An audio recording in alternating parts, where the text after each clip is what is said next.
এবাৰ কি হ'ল বুজিছনে মানে সদৌ অসম ভিত্তিত সেই নাটকৰ প্ৰতিযোগিতা এখন পাতিলে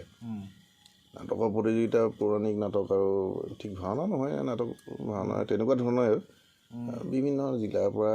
প্ৰতিযোগী দলবিলাক আহিছে তাৰপিছত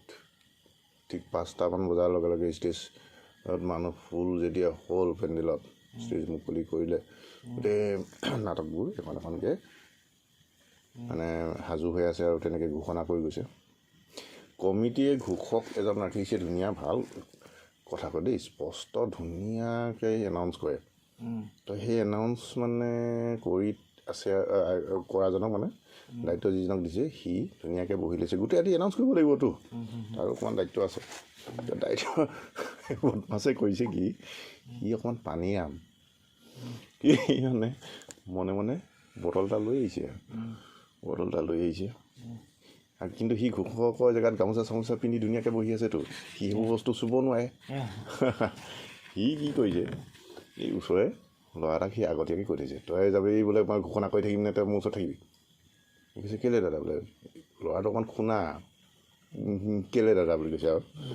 নাই তই বোলে যাবিচোন মই এনেকৈ তোক ইংগিত এটা দিম চিকুটি দিম তই ধুনীয়াকৈ গিলাচত বেগ এটা পঠাই দিবি মোৰ বটল সেই বেগটোতে থাকিব কিন্তু সিও আৰু ধুনীয়াকৈ আৰু হ'ব বুলি কৈছে তাৰ আগত ঠাণ্ডা সি ঘোষকে ধুনীয়াকৈ পাই থাকিব লাগিব ইয়াৰ আগত ঠাণ্ডা নহয় লগতে সিও এফেক্ট নাপাব জানো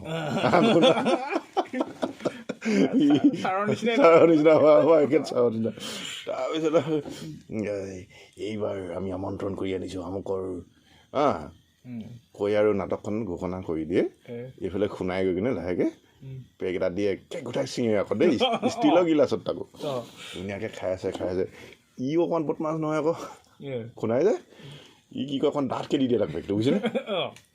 তাক অকণমান নিচা ধৰিলে ই গোটেইখিনি খাব পাম এইটো ঠাণ্ডা আছে আৰু সি অকণমান ডাঠকৈ দিয়ে এনেকৈ গৈ আছে নাটক ইখনৰ পিছত ইখন এনাউন্স কৰি আছে গৈ আছে লাষ্টত 3খনমান আছে সি অলপ ফিটিং হ'ল মানে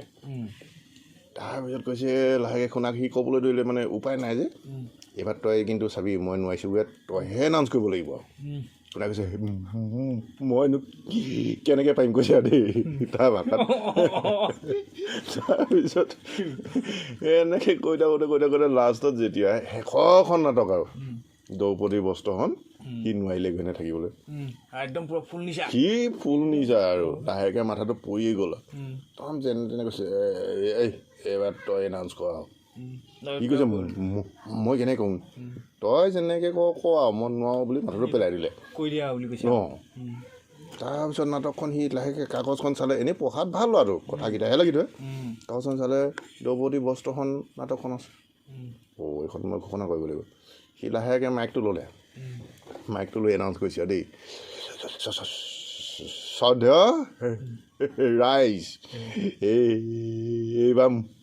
মঞ্চত যিখন নাটক দেখিব পাব নাটকখনৰ নাম দ্ৰৌপদী সেইখন কি হ'লগৈ আৰু সেইখন কি ভাগতে গোটেই মানুহ কি দ্ৰৌপদী সেইখন দ্ৰৌপদী